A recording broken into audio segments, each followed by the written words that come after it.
할렐루야. 아멘. 할렐루야. 아멘. 우리 마음과 뜻과 정성을 다해서 거룩하신 하나님께 예배드리겠습니다. 다 같이 기도하겠습니다.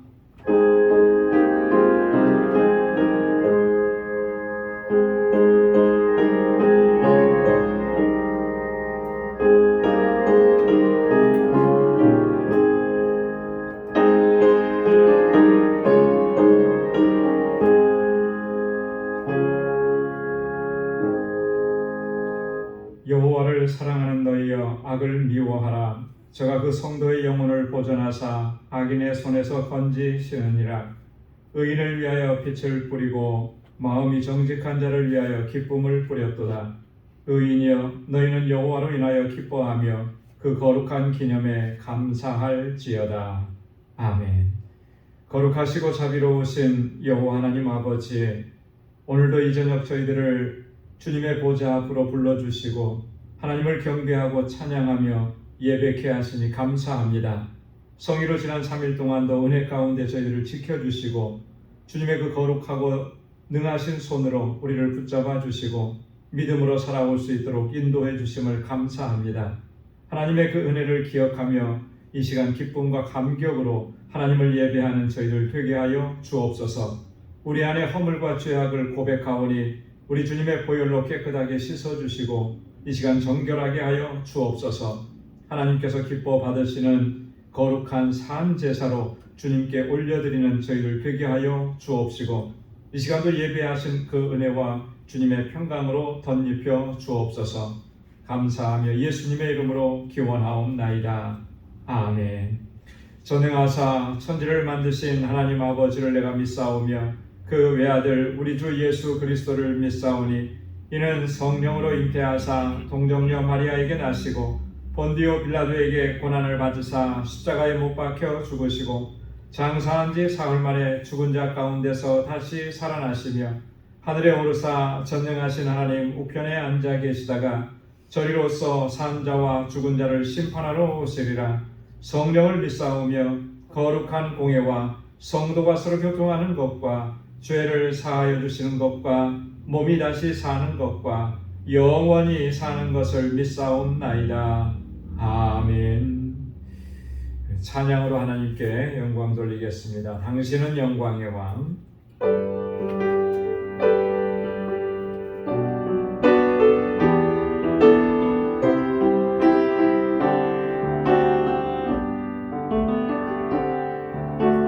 당신은 영광의 왕, 당신은 평강의 왕, 당신은 하늘과 땅의 주, 당신은 정의의 아들, 천사가 무릎 꿇고 예배하고 찬송하네. 영원한 생명 말씀, 당신은 예수 그리스도 주. 호산나 다윗의 자손께 호산나 불러 왕 중의 왕. 높은 하늘의 영광을 예수 주 메시아네. 당신은 영광의 왕,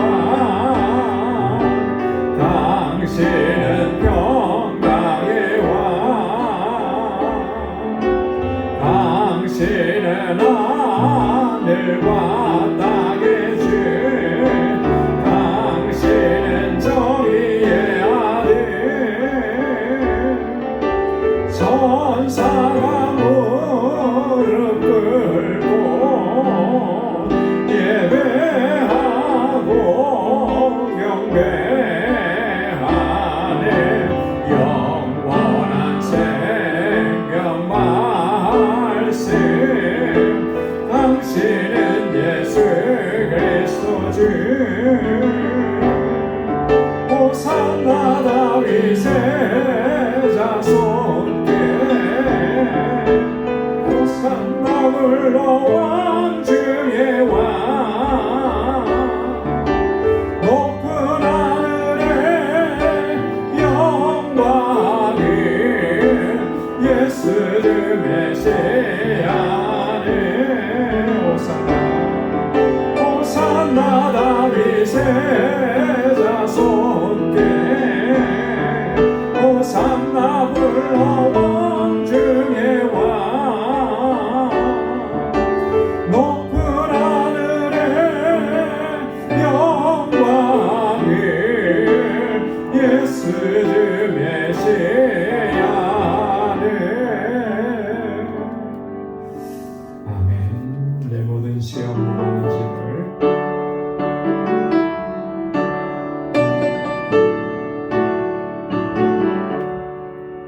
내 모든 시험 무거운 짐을 주 예수 앞에 아뢰이면 근심에 쌓인 날 돌아보사 내 근심 모두 맡으시네.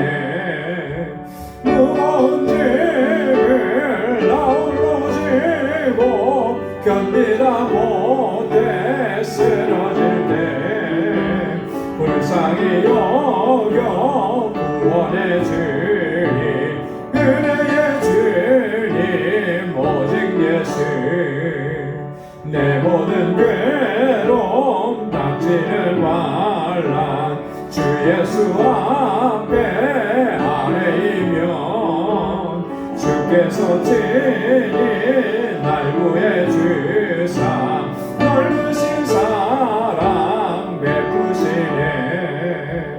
무거운 짐을 나 홀로 지고 견디다 못해 쓰러질 때 불쌍히 여겨 구원의 주님 은혜의 주님 오직 예수 내 짐이 점점 무거워질 때 주 예수 앞에 아뢰이면 주께서 친히 날 구해 주사 내 대신 짐을 져주시네.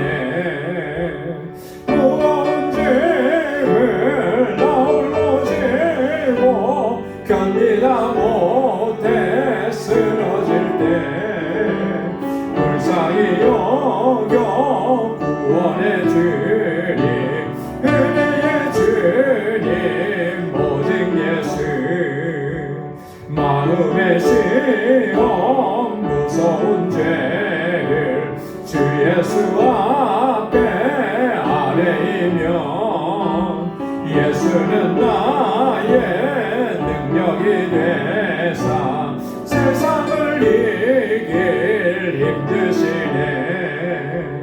무거운 짐을 나 홀로 지고 견디다 못해 쓰러질 때 불쌍히 여겨 구원의 주님 은혜의 주님 오직 예수 마음의 시험 무서운 죄를 주 예수 앞에 아뢰이면 예수는 나의 능력이 되사 세상을 이길 힘드시네.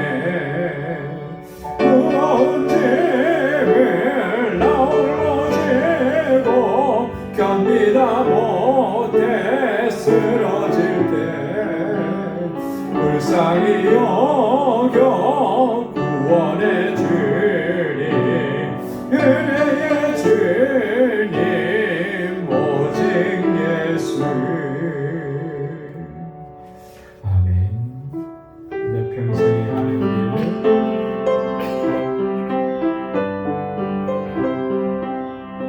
내 평생에 가는 길 순탄하여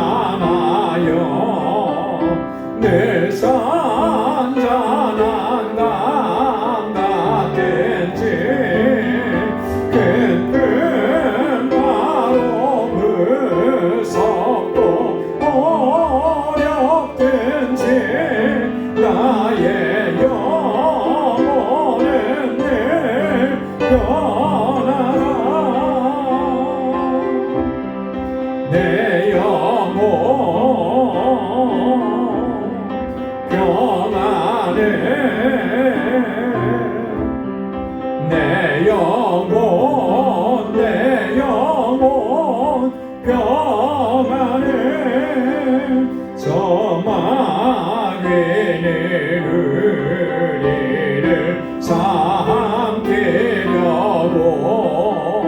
이끌리고 달려와도 주 예수는 우리의 대장되니 근데 싸워서 이기겠네.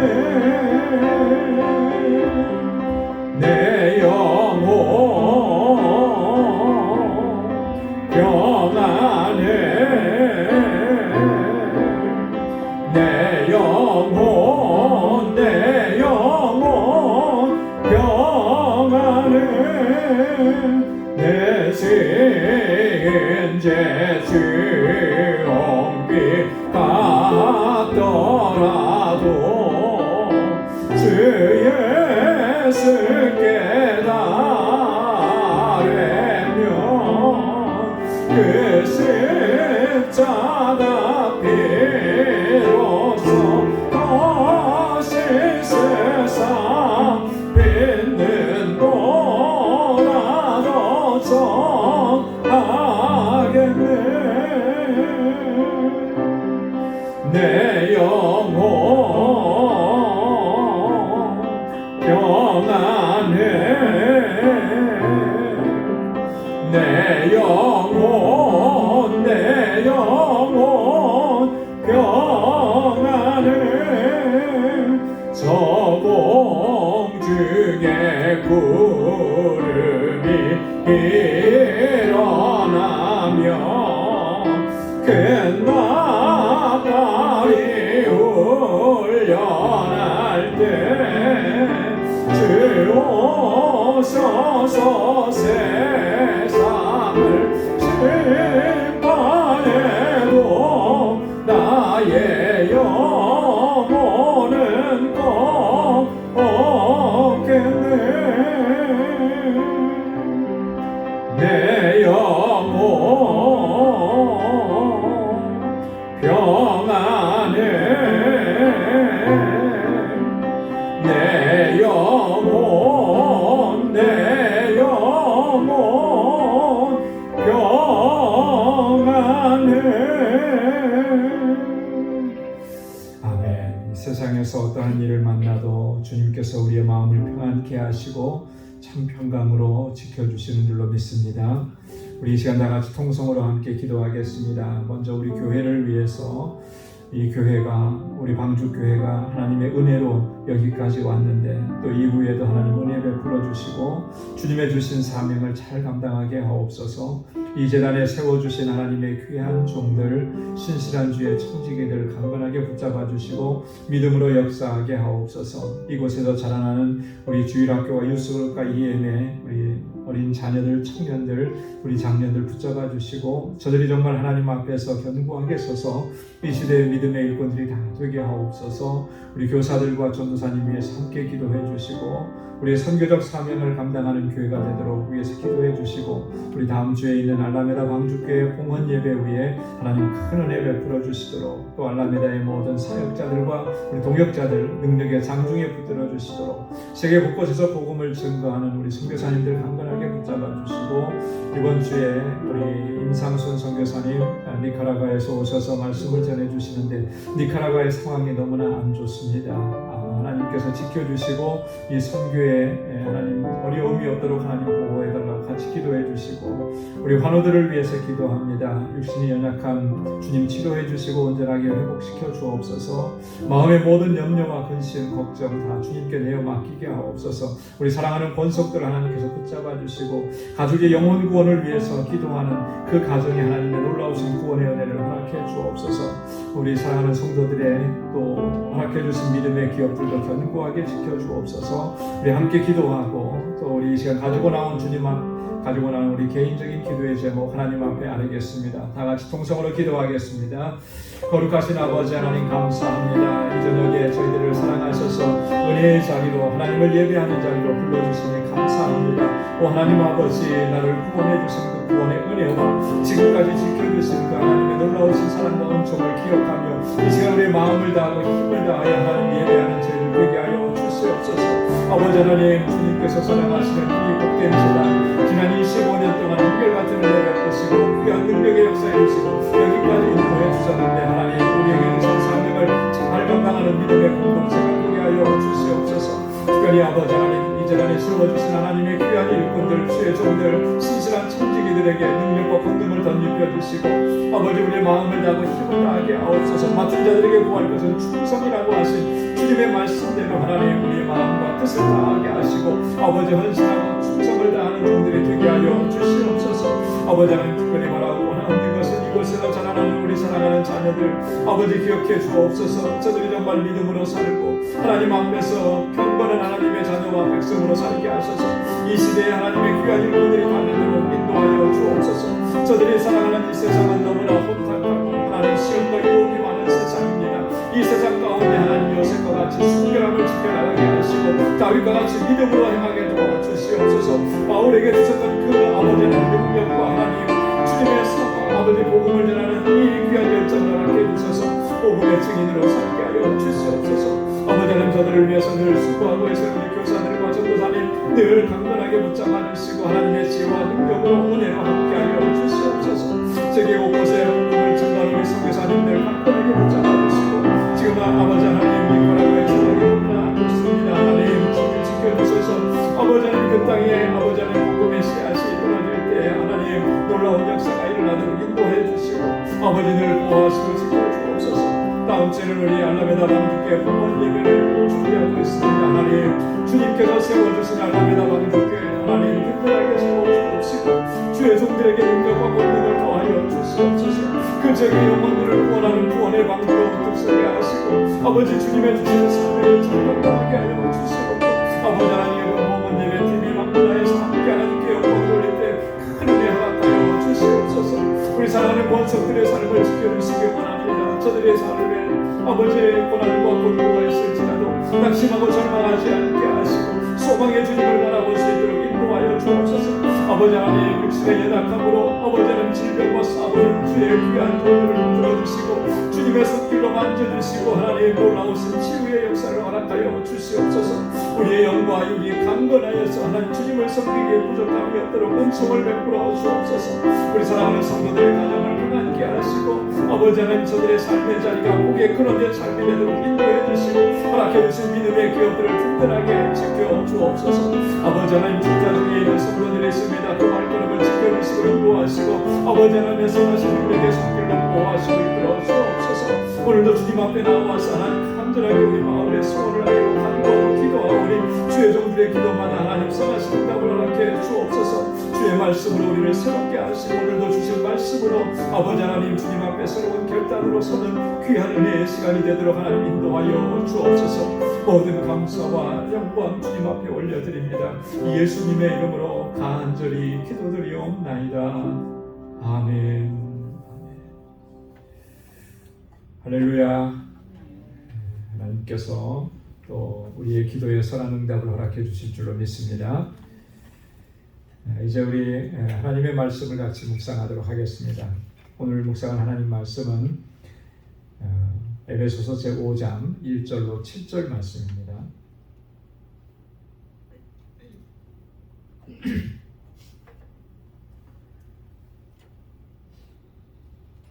에베소서 제5장 1절로 7절까지 우리 한 절씩 교독하겠습니다. 그러므로 사랑을 입은 자녀같이 너희는 하나님을 본받는 자가 되고 그리스도께서 너희를 사랑하신 것 같이 너희도 사랑 가운데서 행하라. 그는 우리를 위하여 자신을 버리사 향기로운 제물과 상축으로 하나님께 드리셨느니라. 음행과 온갖 더러운 것과 탐욕은 너희 중에서 그 이름이라도 부르지 말라. 이는 성도의 마땅한 바니라. 누추함과 어리석은 말이나 희롱의 말이 마땅치 아니하니 돌이켜 감사하는 말을 하라. 너희도 이것을 정령이 알거니와 음행하는 자나 더러운 자나 탐하는 자 곧 우상 숭배자는 다 그리스도와 하나님 나라에서 기업을 얻지 못하리니 누구든지 헛된 말로 너희를 속이지 못하게 하라. 이를 인하여 하나님의 진노가 불순종의 아들들에게 임하나니. 다 함께요. 그러므로 저희와 함께 참여하는 자 되지 말라. 아멘. 오늘 함께 봉독한 본문의 말씀을 보면 사도 바울은 먼저 우리들에게 우리가 어떤 존재인지를 먼저 선포합니다. 1절 말씀에 보면 그러므로 사랑을 입은 자녀같이 너희는 하나님을 본받는 자가 되고, 권고하는 데 앞서서 먼저 우리가 어떤 존재냐라고 하는 거죠. 사랑을 입은 자녀들이다라고 하는 거예요. 누구의 사랑을 입었느냐? 하나님의 사랑, 예수 그리스도의 사랑을 입은 사람들이다라고 하는 거죠. 그렇기 때문에 하나님의 사랑을 입은 자녀답게 행하는 것이 마땅하다라고 하는 것입니다. 여러분, 우리가 우리의 정체성에 맞게 행동하는 것 굉장히 중요합니다. 내가 지금 어떤 옷을 입고 있느냐, 그 입고 있는 옷에 걸맞게 행동을 해야 하는 것이죠. 남자들은 한국에서는 대부분 다 군대를 다녀옵니다. 그러면 군인이라는 표시를 뭘로 알 수 있을까요? 군복을 입었으니까 아니겠죠. 군복을 벗고 사복을 입혀놓으면 저 사람 머리 좀 짧게 깎았구나 뭐 이런 정도밖에는 아니죠. 군복을 딱 입혀놓으면 저 사람 군인이구나. 군인이면 군인답게 행동을 해야 되는 거죠. 그래서 뭐 요즘은 모르겠어요. 저희가 군에 있을 때만 해도 이제 휴가를 내보낼 때, 휴가 나갈 때 다 군복 입고 나가잖아요. 휴가를 보낼 때 많이 교육을 합니다. 그게 무슨 교육이냐면 너희는 신분이 군인이니까 군인답게 행동을 해라. 사회에 나가서 이상한 짓 하지 말고 껄렁껄렁거리지 말고 군복을 입었을 때는 항상 정자세로 걷고 움직이고 행동하고 절대로 주머니에 손 넣고 다니지 말고. 남자들은 보통 이제 이렇게 바지에다 손 넣고 이렇게 많이 다니잖아요. 절대 그렇게 하지 말라는 거예요. 군인다움을 지켜나가는. 뭐든지 마찬가지죠. 그가 입고 있는 옷이 그 사람의 정체성인데 거기에 맞게 행동을 해야 그게 마땅한 거예요. 우리 그리스도인들도 마찬가지인 것입니다. 그리스도인들은 하나님께서 우리에게 의의 옷을 입혀주셨잖아요. 예수 그리스도의 의의 옷을 입혀주셨죠. 그렇다면 마땅하게 그렇게 행동을 해야 한다라고 하는 것이죠. 오늘 그래서 본문에 있는 이 말씀은 오늘 우리들에게 굉장히 중요한 의미를 갖는 것입니다.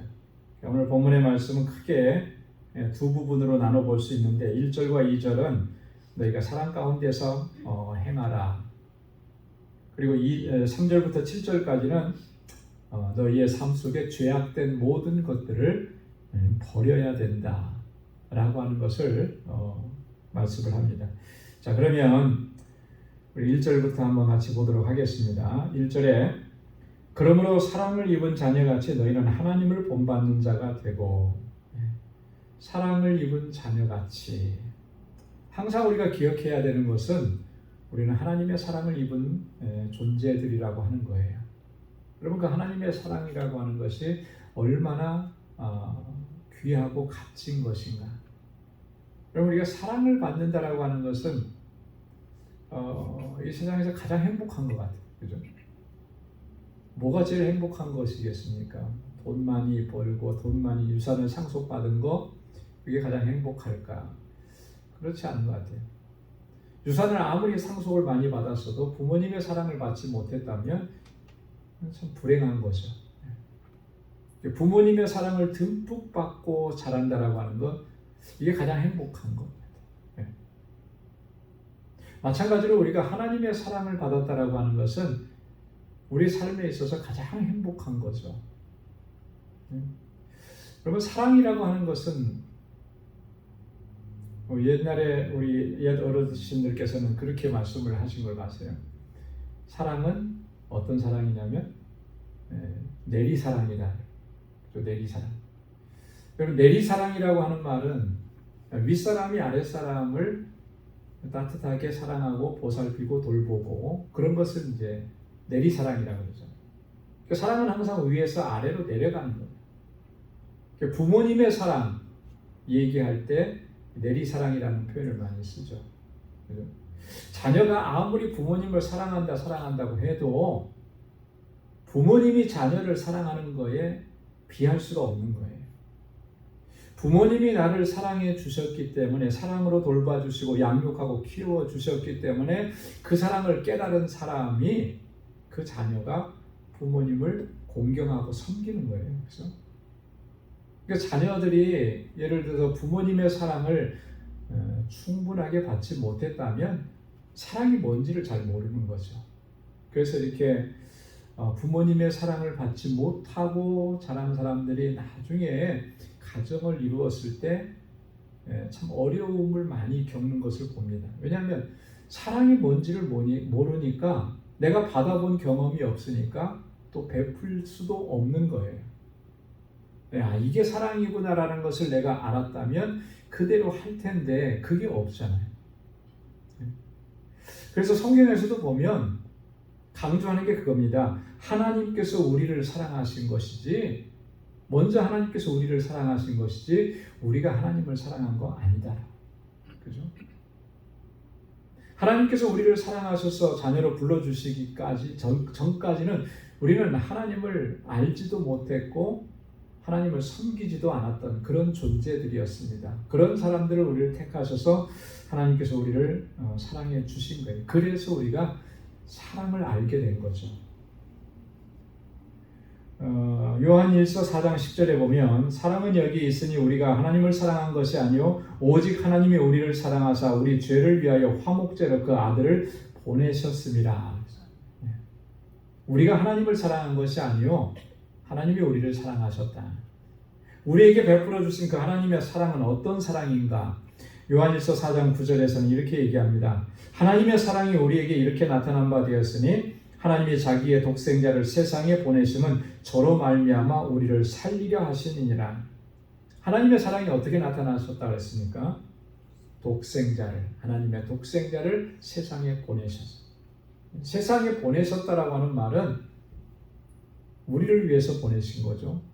죽게 하기 위해서 보내셨다라고 하는 거예요. 우리를 살리려고 보내셨다라고 하는 거죠.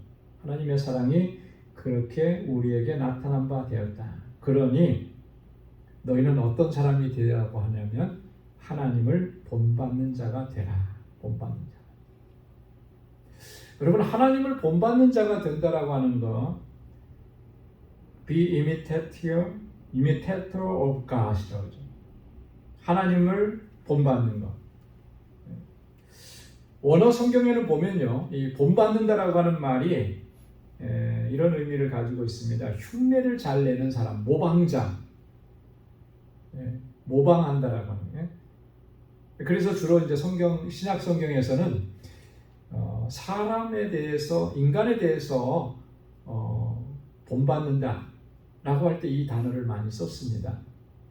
그런데 오늘 본문에서만큼은 하나님을 본받는다라고 하는 그 내용으로 지금 이 단어를 쓰고 있는데요.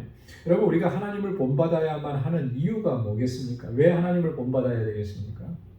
크게 두 가지로 생각해 볼 수 있어요. 첫째는 창세기 1장 26절에 보면 하나님께서 우리 인간을 창조하실 때 어떻게 창조하셨습니까? 하나님의 형상대로 창조하셨어요. 그러니까 우리는 하나님의 형상을 따라서 지음받은 존재이기 때문에 하나님을 본받는 건 너무나 마땅하고 당연한 것입니다. 하나님의 형상대로 창조되었다라고 하는 말이 의미하는 게 뭐겠습니까? 이미지 오브 갓이라고 그러는데 하나님의 형상대로 창조되었다. 그 형태로 하나님과 똑같은 형태를 담게 뭐 그렇게 요즘에 그 맨하탄에도 가면 뭐 무슨 밀랍 박물관 이런 게 있잖아요, 그죠? 그 사람 유명한 사람들의 모습과 똑같이 만들어 실물 크기로 만들어 놓고 그걸 전시해 놓은 박물관이 있습니다. 가면은 꼭 그 사람이 와서 서 있는 것 같아요. 뭐 그렇게 하나님과 똑같은 형상으로 만들었다는 의미인가? 하나님의 형상이라 그러니까 우리가 그렇게 이해하기 쉬운데 그런 게 아니고 모습을 똑같이 만들었다는 게 아니고 하나님의 성품을 공유해 주셨다라고 하는 거예요. 하나님의 거룩한 성품, 그 하나님의 가지고 계는 하나님의 특성, 특징, 하나님의 성품을 우리 인간들에게도 공유해 주셨다. 이것은 모든 피조물 가운데서 유일하게 인간에게만 주신 거예요.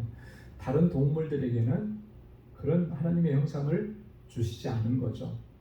그렇게 하나님의 형상을 닮아서 창조된 존재이기 때문에 하나님을 닮아가야 한다라고 하는 것입니다.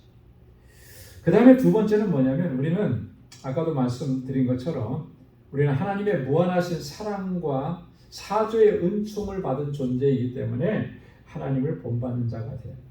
하나님의 거룩한 자녀가 되었잖아요. 여러분 우리 자녀들을 보면 어떻습니까? 자녀들이 뭐 커서는 잘 그런 게 안 보이지만 아주 어렸을 때는 아기 때부터 이렇게 쭉 성장해 오는 어린 시절에 보면 아기들은요 그 부모님을 그대로 닮아요. 그죠? 얼굴 모습만 닮은 게 아니라 부모님이 말하는 거, 행동하는 거 똑같이 닮아요. 할아버지에게 양육받은 어떤 손자의 모습을 봤는데 할아버지가 늘 뒷짐지고 걸어가니까 그 꼬마 아이도 이렇게 뒷짐지고 걸어가요. 똑같이 걸어가는 거예요. 닮아가는 거죠. 부모님 닮는 거예요. 여러분 마찬가지인 거예요. 우리는 하나님의 자녀이기 때문에 하나님을 본받고 하나님을 닮아가는 게 마땅한 거예요. 왜? 하나님의 사랑을 받고 하나님께서 내게 베풀어 주신 그 사죄의 은총을 입고 우리가 하나님의 자녀가 되었기 때문에 여러분 그래서 우리가 항상 하나님을 본받기를 힘쓰는 저와 여러분들이 다 될 수 있기를 주님의 이름으로 축원합니다. 그러면 그 하나님을 본받는다라고 했을 때 그 구체적인 내용이 뭐냐? 오늘 지금 바울이 얘기하고자 하는 것이 이제 2절에 나와요. 자, 2절 말씀을 보면 그리스도께서 너희를 사랑하신 것 같이 너희도 사랑 가운데서 행하라. 그는 우리를 위하여 자신을 버리사 향기로운 제물과 생축으로 하나님께 드리셨느니라. 하나님을 본받는다 그랬을 때 여러 가지를 얘기할 수 있겠지만 오늘 본문에서 바울은 한 가지를 얘기한 거예요. 그 뭐냐면 그리스도께서 너희를 사랑하는 것 같이 너희도 사랑 안에서 사랑 가운데서 행하라라고 하는 거예요. 요한일서 3장 16절에도 보면 그가 우리를 위하여 목숨을 버리셨으니 우리가 이로써 사랑을 알고 우리도 형제들을 위하여 목숨을 버리는 것이 마땅하니라. 우리를 위해서 주님께서 목숨을 버리시는 그 사랑을 보여주셨기 때문에 그제서야 우리가 사랑을 알았다 그랬잖아요.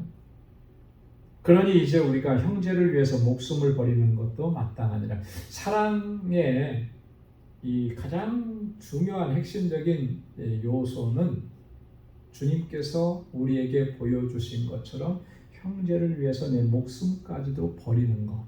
그게 사랑의 본질이고 핵심이라고 하는 거예요. 그냥 조금 친절하게 대해주고 조금 부드럽게 대해주고 필요한 것 조금 채워주고 이런 정도가 아니라 그리스도께서 우리에게 베풀어 주신 그 사랑은 자신을 내어주신 사랑이잖아요. 그죠? 자신을 죽음에 내어주신 그 사랑을 우리가 입었기 때문에 그 사랑 가운데서 행하라라고 이렇게 말씀하시는 거예요. 이것은요, 단순한 권고가 아니라 예수님의 명령이었다라고 하는 것을 우리는 기억을 해야 하는 것입니다. 주님께서는 내가 너희를 사랑한 것 같이 너희도 서로 사랑하라 이렇게 말씀을 하셨죠. 요한복음 14장 34절에. 근데 이 말씀을 하시면서 뭐라고 얘기하셨냐면 내가 너희에게 무엇을 주노니, 뭘 주셨다 그랬습니까? 새 계명을 주노니. 계명이라고 말씀을 하셨습니다. 계명이라고 말씀하신 것을 생각할 때 우리는 꼭 같이 떠올려야 되는 것이 뭐냐면 구약 성경에 하나님께서 이스라엘 백성들에게 주셨던 계명들, 그 모든 계명, 율례와 법도들을 이렇게 요약해 놓은 가장 핵심적인 내용이 십계명이잖아요. 그죠? 우리는 십계명을 떠올려야 하는 거죠. 계명이라고 하는 것은 다른 말로 얘기하면 명령이라고 하는 거예요. 그죠? 명령. 반드시 지키고 반드시 행해야 되는 명령인 거죠. 그게 계명인 거예요. 예수님께서 내가 너희를 사랑한 것 같이 너희도 서로 사랑하라라고 말씀하시면서 새 계명을 너희에게 주노니 그렇게 말씀을 하신 거예요. 이게 가볍게 우리가 생각할 수 없는 거라고 하는 것이죠. 근데 잘 보십시오. 내가 너희를 사랑한 것 같이. 주님께서 우리를 사랑하신 그 사랑은 어떤 사랑이었습니까? 주님께서 우리를 사랑하신 사랑은 코 이어서 나오잖아요. 그는 우리를 위하여 자신을 버리사 자기를 버리신 사랑이에요. 그죠? 향기로운 제물과 생축으로 하나님께 드리셨느니라. 제물이 되셨고 생축이 되셨다. 구약 시대의 제사 제도를 비유해서 예수님의 사랑, 그 사랑의 특징, 예수님의 대속적 죽음을 설명을 하고 있는 것입니다. 우리를 위해서 자신을 버린. 그 제사에 드려지는 제물들은 그 제물을 드리는 그 사람을 대신해서 죽는 거잖아요. 그죠? 원래는 그 제물을 드리는 그 사람이 죽어야 되는 건데 하나님 그렇게 하시지 않고 대신 죽게 하는 존재를 주신 거예요. 그게 제물들이었던, 짐승들이었던 거죠. 그것처럼 예수님께서는 나를 위해서 죽어주셨다. 그렇게 하나님께 드렸다는 거죠. 여기서 말하는 그 예수님이 향기로운 제물과 같다 했을 때 제물은 이런 의미를 담고 있습니다. 예수님께서 이 땅에 오신 것 자체가 자신을 대속물로 주기 위해서 오셨다 그랬잖아요. 그러니까 예수님의 삶, 인생, 공생의 전체가 제물이었던 거죠. 생축이라고 했잖아요. 산채로 하나님 앞에 드려지는 것. 생축은 좀 더 구체적인 것을 얘기하는 거예요. 예수님께서 십자가에 달려서 죽으신 그 사건. 제물과 생축이 되셨다라고 하는 그렇게 하나님께 드리신 거예요. 그게 주님의 사랑인 거죠. 나를 사랑하신 사랑.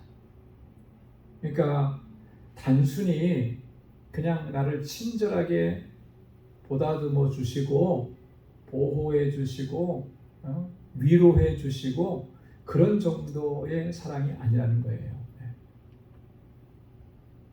그런 사랑을 받은 존재이니 그렇게 행하는 것이 마땅하다라고 하는 것. 그렇게 하나님을 본받는 자가 되라고 하는 것이 오늘 바울의 권고입니다.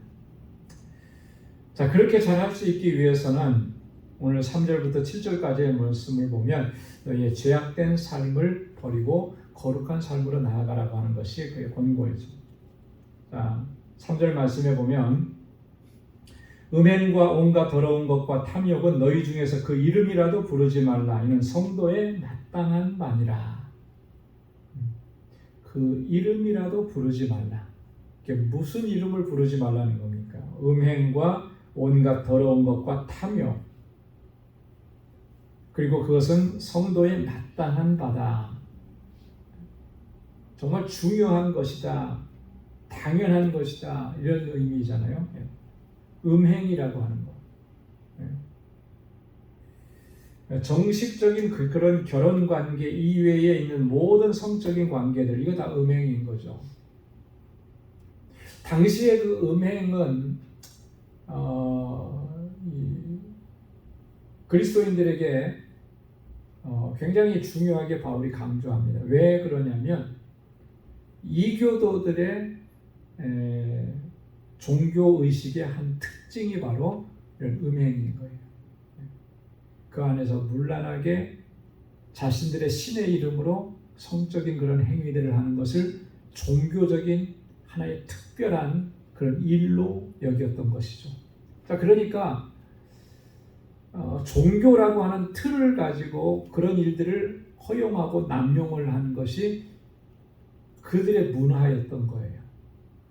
자, 이런 걸 바라보면서 그리스도인들이 무슨 생각을 하겠습니까? 이게 심각하게 잘못되고 죄가 된다라고 생각을 안 할 수 있는 거죠. 그게 문제인 거죠. 오늘날도 보면은 심각하게 우리가 우려하고 염려하는 것 중에 하나가 뭐냐면 이미 벌써 우리가 살고 있는 이 사회 속에서는 이미 많이 진전이 돼버린 그런 내용들이죠. 뭐냐면 각 교단들이 미국 교단들은 거의 대부분이 동성애를 인정을 했단 말이죠. 동성애를 인정하고 동성애자도 사제로 세울 수 있고 목회자로 세울 수 있고 그거 차별하면 차별한다고 해서 그거 금지하면 차별금지법에 이제 해당이 되는 거예요. 그래서 법적으로 처벌을 받게 되고 있는 이런 현상들이 지금 들어와 있습니다. 세상에서 그렇게 문란하게 하나님의 말씀을 거역하고 하나님의 창조 섭리를 반역하면서 그런 일들을 행하는 것이 이게 벌써 교계 안으로 들어와 있는 거죠. 그러니 그 교단 안에서 신앙생활을 하는 사람들은 뭘 생각하겠습니까? 그거를 별로 심각하게 받아들이지 않는 거예요. 문제가 되는 거죠. 심각한 문제이죠. 사람들이 심각하게 받아들이지 않는 게 이게 문제가 아니고 하나님께서 그걸 어떻게 보시느냐 이게 진짜 문제인 거죠. 성경에 분명히 하나님께서 금하신 것들을 행하면서도 아무렇지 않게 행하는 세상의 종교들이 그렇게 가니까 그것에 대한 경각심이 없어지는 거예요. 이 음행의 문제도 마찬가지예요. 당시 초대교회 그들이 살고 있었던 삶의 정황 속에는 이교도들이 다른 신들을 섬기는 그런 사람들이 너무나 편만해요. 그렇죠? 그때 당시에 우리 크리스찬들은 정말 극소수였잖아요. 주변이 다 그러니까 그런 속에서 이 음행의 문제를 아무렇지도 않게 받아들일 수 있는데 그렇지 않다라고 하는 것이죠. 그러니까 성경에서 보면 우상 숭배를 어떻게 표현했냐면 영적인 음행이라 이렇게 표현을 했어요. 하나님 외에 다른 신들을 섬기고 그 앞에서 절하는 거 이거 음행이죠. 결혼했는데 남편이 있는데 그 남편을 제쳐두고 다른 여자를 좋아하고 관계를 갖고 그런다면 그 음행 아니겠어요? 마찬가지라는 거죠. 이 심각한 문제입니다. 그래서 음행과 온갖 더러운 것과 더럽다라고 하는 표현은 이 음행의 불결한 그런 특징을 묘사해 준 거죠. 그 더러운 것이라는 거죠. 탐욕은 여러분 탐욕이라고 하는 것은 정욕적인 삶을 얘기하는 거죠. 정욕이라고 하는 것은 자기 욕심, 자기 욕망을 채우는 거 아니겠습니까? 세상에서 나오는 것들은 세상을 쫓아난 것들의 특징은 다 정욕적인 것입니다. 그래서 요한일서 2장 16절에 보면 이 세상을 쫓아난 것들의 특징을 뭐라고 얘기했냐면 이렇게 얘기했습니다. 육신의 정욕과 안목의 정욕과 이생의 자랑. 세상에서는 아무리 고귀한 척하고 아무리 멋있는 척해도 다 정욕적인 거예요. 왜? 자기를 위한 것이니까. 자기 욕망을 채우는 거죠. 그거 탐욕이라는 거예요. 이런 것들은 그 이름이라도 부르지 말라는 거예요. 성도에 마땅한 바니라. 시편 16편 4절에 보면 시인이 그렇게 고백을 합니다. 다른 신에게 예물을 드리는 자는 괴로움이 더할 것이라. 나는 저희가 드리는 피의 전제를 드리지 아니하며 내 입술로 그 이름도 부르지 아니하리로다. 내 입술로 그것들의 이름 부르는 것조차도 나는 금하겠다. 여러분 정말 이 하나님께서 악하게 여기시고 하나님께서 죄라고 하시는 것들에 대해서 우리가 그 이름도 부르지 않는, 이름조차도 부르지 않는, 생각조차도 하지 않는 그런 거룩함을 우리가 지켜나가야 할 줄로 믿습니다. 그 다음에 4절에도 보면 또 한번 다시 반복합니다. 누추함과 어리석은 말이나 희롱의 말이 마땅치 아니하니. 여러분, 이런 말들은 마땅치 않다라고 하는 거예요. 누구에게 마땅치 않냐면 하나님의 사랑을 입은 자들에게 마땅치 않다라고 하는 거죠. 그리스도인들에게 마땅치 않다. 누추함이라고 하는 말은 이런 겁니다. 저급하고 속된 말과 행위들이에요. 누추함이라고 하는 우리 단어로는 그 의미가 확 다가오지 않죠. 우리는 누추하다는 말을 어떤 때 주로 사용을 하죠? 내게 삶의 자리가 조금 민망하고 그럴 때 누추하다고, 그죠? 좀 이렇게 내놓고 떳떳하게 보여주기가 좀 뭐하다고, 그럴 때 이제 누추하다라고 하는 말, 보잘것없다라고 하는 말, 그럴 때 많이 쓰잖아요. 근데 사실 원어의 의미는 그런 의미가 아니고 정말 저급하고 속된 그런 말이나 행동들, 이것을 의미하는 것입니다. 어리석은 말이라고 하는 것은요, 가치 없는 말이라고 하는 그런 뜻인데 죄성을 띤 말들이라고 하는 거예요. 죄성을 띤. 말을 하는 데 있어서도 여러분, 이 복이 되는 말이 있고 격려가 되는 말이 있고 위로가 되는 말이 있는가 하면 어떤 말들은 보면 악한 말들이 또 있잖아요. 그죠? 말 한마디에도 뭐가 돋쳐 있어요? 가시가 돋쳐서 상대방을 찌르고 고통스럽게 하는 그런 말들이 있습니다. 상대방에게 해를 입히는 그런 표현들이 있습니다. 이런 거 다 죄성으로 가득한 말들이거든요. 이런 걸 얘기할 때 어리석은 말이다. 희롱의 말이라고 했잖아요. 희롱의 말이라고 하는 것은 독설을 얘기하는 겁니다. 독설. 다른 사람들을 욕되게 하는 말들, 이렇게. 이게 희롱한다라고 할 때 그런 표현이죠. 누군가를 이렇게 낮추고, 그죠? 누군가를 업신여기고 그런 말을 함으로써 상대방을 욕되게 하고, 이런 표현들, 여러분, 이거 다 마땅치 아니한 것들이에요. 하나님의 사랑을 입은 사람들에게 이런 말이 가당치기나 한 얘기냐라고 하는 거죠. 가당치 않은 것이라는 거죠. 이게 바울의 교훈인 것입니다. 여러분, 잠언 13장 2절로 3절에 보면 사람은 입의 열매로 인하여 복록을 누리거니와 마음이 괴사한 자는 강포를 당하느니라. 입을 지키는 자는 그 생명을 보존하나 입술을 크게 벌리는 자에게는 멸망이 오느니라. 여러분, 입술의 열매가 얼마나 중요한지, 그죠? 말이라고 하는 게 얼마나 중요해요. 내가 하는 이 말이 지금 어떤 종류의 말인가? 생명을 보존하는 말인가? 아니면 멸망을 오게 하는 말인가? 선한 열매를 맺는 그런 말인가? 아니면 악한 열매를 맺는 그런 말인가? 말 한마디에, 그죠? 말 한마디에 그런 것들이 결정이 되는 거예요.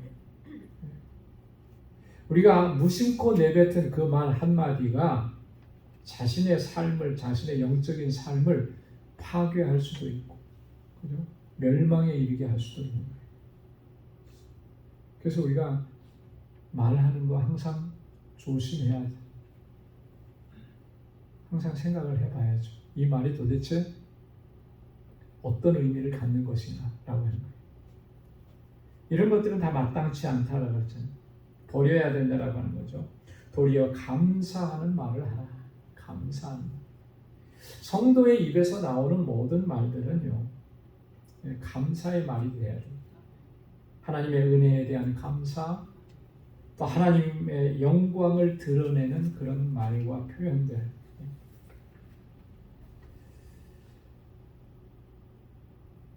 여러분, 감사라고 하는 것은 뭐 아무리 강조해도 지나치지 않잖아요. 우리 그리스도인들의 삶에서 가장 우리 그리스도인들을 그리스도인답게 하는 특징 중에 하나가 감사예요. 감사. 예. 예수 그리스도의 구속의 은혜를 입었고 나의 삶을 지금까지 하나님께서 인도해 주셨음에 대한 진정한 깨달음이 있어서 감사로 하나님 앞에 영광을 돌립니다. 모든 것이 감사죠. 시편을 읽다 보면, 시편을 묵상하다 보면은 시편의 가장 큰 특징이 뭐냐면 감사와 찬양입니다. 그죠?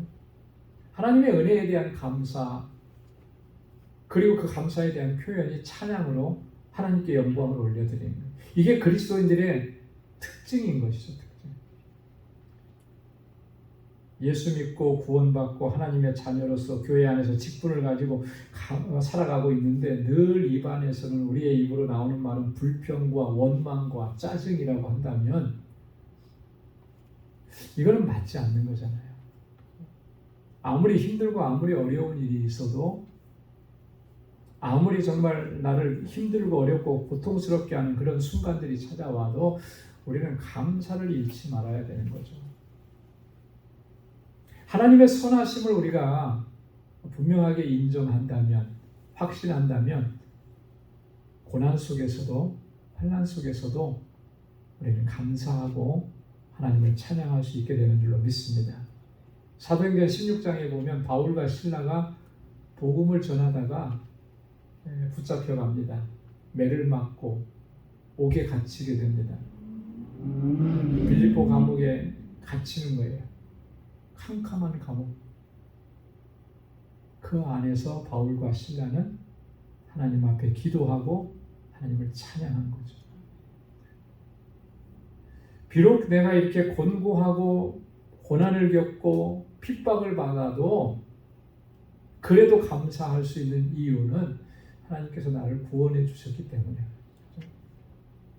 하나님께서 나를 자녀 삼아 주셨고 하나님께서 복음을 전하는 자로 나를 세워 주셨기 때문에, 그 은혜를 생각하면 어떤 상황 속에서도 우리가 감사하고 하나님을 찬양할 수 있게 되는데 그게 마땅한 거라는 거죠.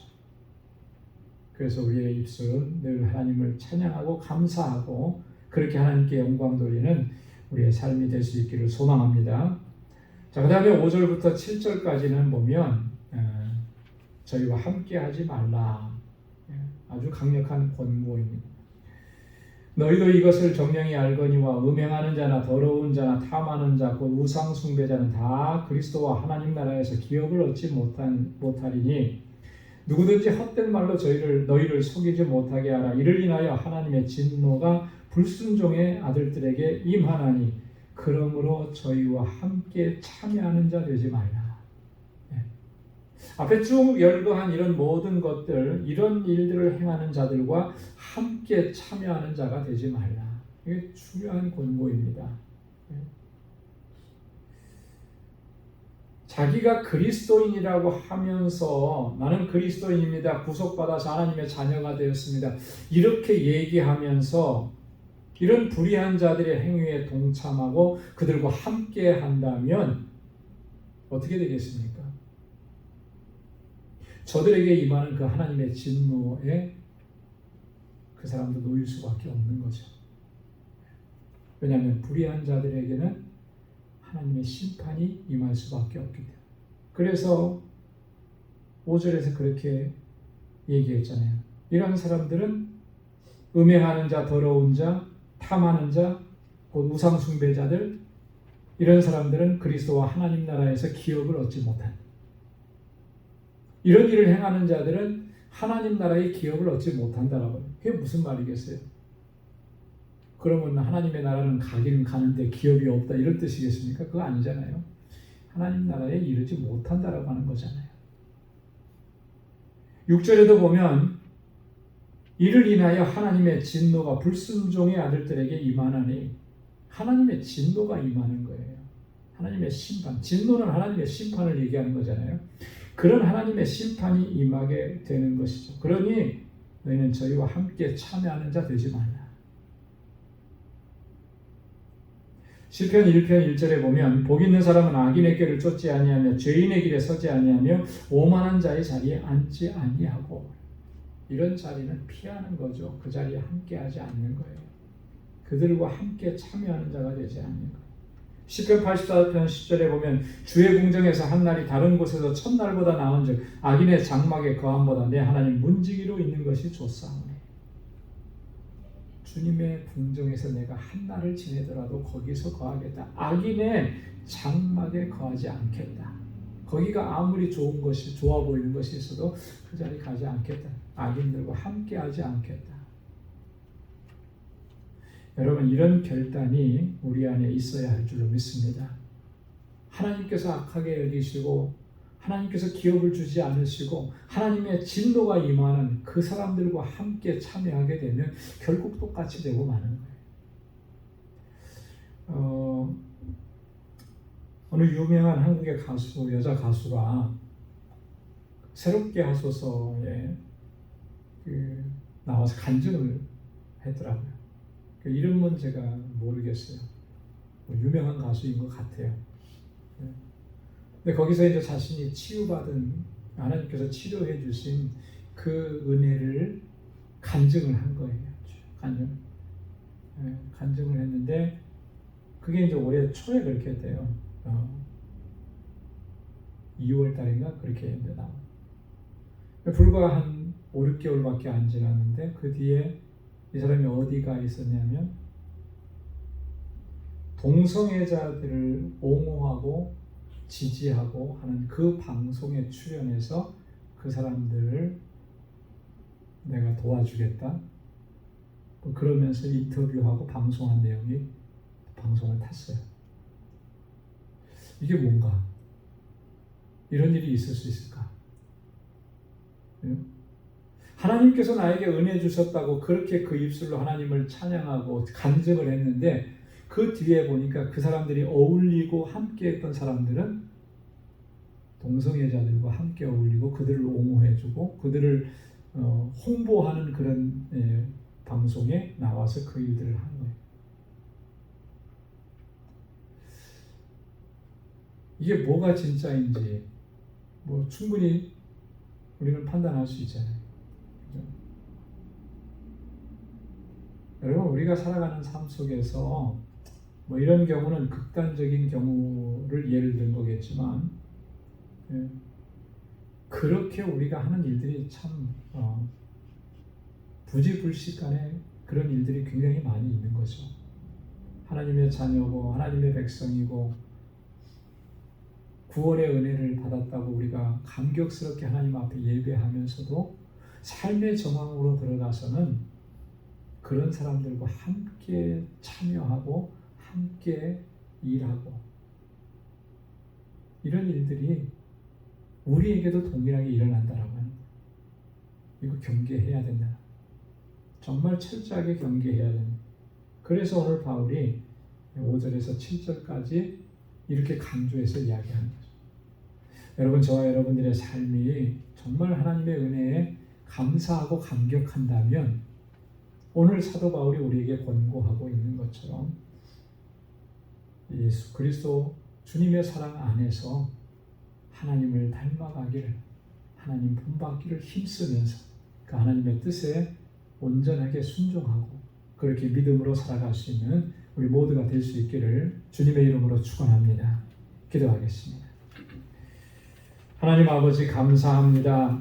오늘도 주님, 저희들을 주님 앞에 불러주셔서 하나님 경배하고 찬양하게 하시고 또 하나님 귀한 말씀을 또 저희들에게 들려주셔서 새롭게 결단할 수 있도록 은혜 주셔서 감사합니다. 하나님의 사랑을 받은 자답게, 하나님의 자녀답게 하나님 이 세상을 살고 하나님의 영광을 위해서 살아가는 저희들이 되도록 인도하여 주옵소서. 우리의 삶의 여정에는 우리를 시험하고 유혹하는 것들이 너무나 많습니다. 하나님, 우리에게 지혜와 능력을 더해 주셔서 넉넉히 이겨내게 하시고 거룩한 삶을 살아가기에 부족함이 없도록 우리 주 성령께서 우리를 붙잡아 주시고 인도하여 주옵소서. 하나님의 진노가 임하는 그 자리에 그들과 함께하지 않게 하시고 거룩한 하나님의 백성으로 살아가는 주의 모든 권속들이 다 되게 하여 주옵소서. 우리의 걸어가는 그 걸음 한 걸음 한 걸음이 하나님의 영광을 높이 드러내는 삶이 되도록 도와주시고 늘 주님을 찬양하고 주의 이름을 높이는 복된 삶을 살아가는 우리 방주의 권속들이 다 되게 하여 주옵소서. 이제는 우리 주 예수 그리스도의 무한하신 은혜와 하나님 아버지의 크고 놀라우신 사랑과 성령의 위로 교통 충만하심의 역사가 우리 주님을 닮아가기로 결단하는 우리 모든 방주의 본속들과 저들의 가정과 직장, 생업의 터전 위에 이제로부터 영원까지 함께 하시기를 간절히 축원하옵나이다. 아멘.